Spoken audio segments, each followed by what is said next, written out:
So hello বন্ধুরা, তোমরা সবাই কেমন আছো? আশা করি তোমরা সবাই ভালোই আছো। তো আমিও ভালো আছি। আজ সকালবেলায় মা বললো যে মাংস নিয়ে আয়গা বাজার থেকে। তো আমি কাকুটার কাছ থেকে নিলাম 500 মাংস। তো মাংস টাংস নেওয়া হয়ে গেছে, এবার যাই আমি বাড়ি থেকে যেই বেরোলাম আমার বন্ধু বলছে যাই চল ঘুরে আসি। তো দেখো কেমন লজ্জা করছে। বললাম যে লজ্জা করা বাদ দিয়ে চল ঘুরে আসি। চলো যাই, দোকানের সামনে দেখা হচ্ছে আবার তোমাদের সাথে।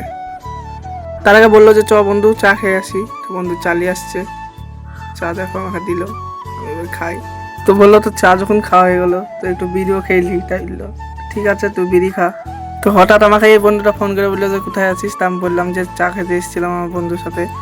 বললো যে আয় আমাকেও নিয়ে যা। না এটা দেখো ওখানে আমি নিতে এসেছি।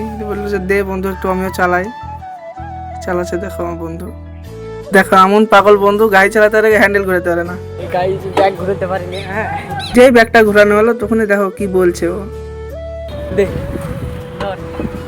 ফাইনালি আমরাও চলে আসলাম। আর আমার বন্ধুরা দেখছি যে চুল কাটছে। চলো আমরা বসি। তো আমার বন্ধুর চুল কাটা হয়ে গেছে। তোমরা যদি এই চ্যানেলে নতুন হয়ে থাকো তাহলে সাবস্ক্রাইব করো।